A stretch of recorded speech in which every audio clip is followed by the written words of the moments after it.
Wenn wir wollten, dann könnten wir einen Dirigent sehr arg ärgern, Ja, ins Schwitzen bringen. ins Schwitzen bringen. Ja, kann man machen, muss man nicht machen.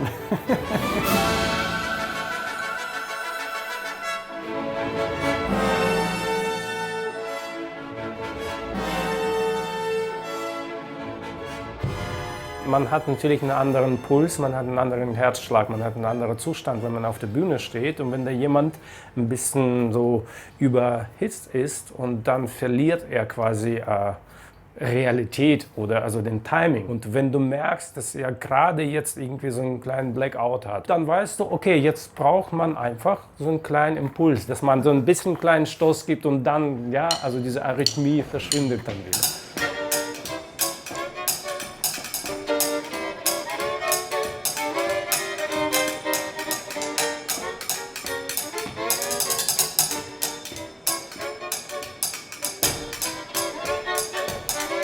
Was macht eigentlich ein Konzertmeister? Ja, er schüttelt die Hand von Dirigenten.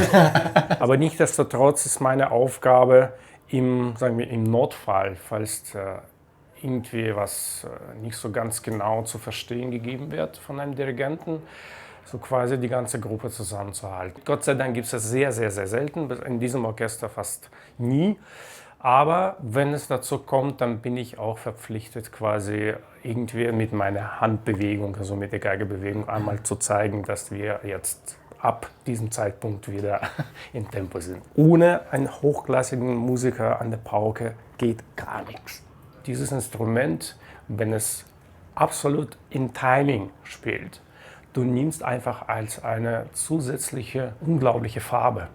Ja, also es ist nicht nur Rhythmus, aber es ist auch musikalischer Klang. Wie so ein Sahnehäppchen, ne, das oben drauf kommt.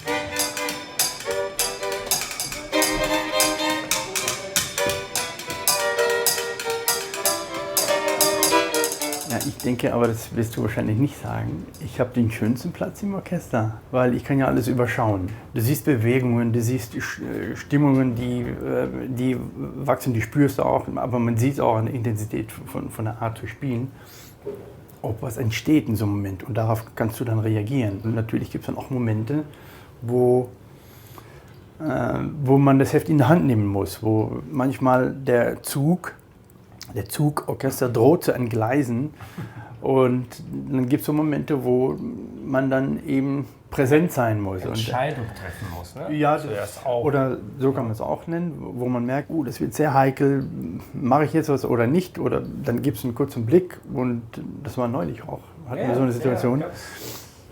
Und dann habe ich gedacht, so jetzt muss ich spielen, weil sonst passiert was. Man merkt dann sofort, wie so ein leichtes Zucken durchs Orchester geht. Vor allem hinten, die hinteren Reihen, dann mit den Blechbläsern hat man doch immer so eine Art von Tsunami-Wucht, die dann wegweisend ist für den Rest des Orchesters. Und dann fährt der Zug auch wieder. Das ist eine Riesenverantwortung, weil es kann auch ein bisschen zu früh oder zu spät oder also, sagen wir ein bisschen daneben sein und dann zerschlägst du quasi mit dem Schlag. Ich versuche in der Musik drin zu sein. Ja. Auch wenn ich nicht spiele. Ich versuche zu verstehen, in welche Richtung ein Stück geht, weil das ist jeden Abend anders. Und damit ich vorbereitet bin, wenn es so eine Situation gibt, dass ich reagieren kann, dass ich was machen kann. Und nicht, ich denke, ich muss noch eine Steuererklärung noch machen und wo sind wir? Okay, ich habe noch ein bisschen Zeit.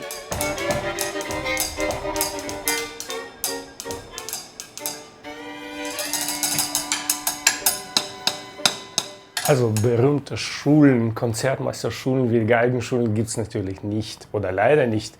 Ich weiß nicht, ich habe das einfach im Laufe meines Berufs irgendwie entdeckt. Aber es ist eine ganz normale menschliche Beziehung, wenn man so ein Volleyball spielt. Ne? Also da siehst du, dass die dann irgendwie so Zeichnungen machen und hier und da ist es so ungefähr. Ne? Nur wir müssen das einfach nicht verheimlichen. Ja?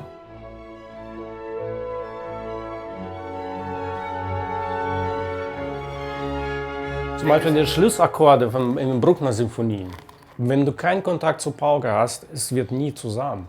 Ja, deswegen, also wenn es so ein Wirbel ist und dann müssen alle so gucken, und dann gibt es einen Einsatz und das ist natürlich ein bisschen relativ. Ne? Das kann da oder hier sein. Ja?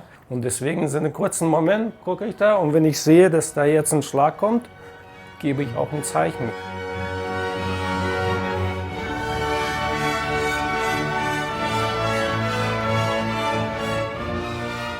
Ich staune immer wieder, also weil diesen Schlag, was heißt es eigentlich Schlag? Wenn es so genau präzise kommt, dann ist es zu hart oder ist es dann zu spät eigentlich? Bis der Klang also nach vorne kommt, dann brauchst du auch diese Millisekunden. Ja? Wenn ich vorne höre zum Beispiel, wir sind nicht so ganz genau präzise. Das heißt ja nicht, dass der Remo das nicht hört. Er hört es hinten ganz anders und er weiß, dass er präzise ist. Und wenn ich sage, ist ein bisschen hierher, dann muss er früher, er muss eigentlich reagieren nicht nach Gehör, sondern nach Gefühl. Sondern er weiß, okay, jetzt kommt es, aber ich muss ein bisschen früher. Ja, gegen das Gefühl, weil gegen, was du hörst, ja, stimmt, du gegen musst das Gefühl. Ja. Und das ist dann eigentlich gegen, was du hörst. Vieles kann ich mir auch nicht erklären, weil ich bin ein sehr intuitiver Mensch, auch ein intuitiver Musiker. Und ich bin sehr emotional. Und wenn ich einen Schlag so spiele, weil ich finde, der muss so sein, der muss diesen Rums haben oder diesen Knacks haben, dann lege ich meinen ganzen Körper da rein. Aber weißt du, was ich am meisten so genieße vom Konzert? Wenn wir dann irgendwie miteinander stehen und du musst dich so warm einspielen, also es wird mit den Schlägen. Dann gebe ich gerne mal meine Schulter zur Verfügung und das wird da getrommelt. Das ist das Beste.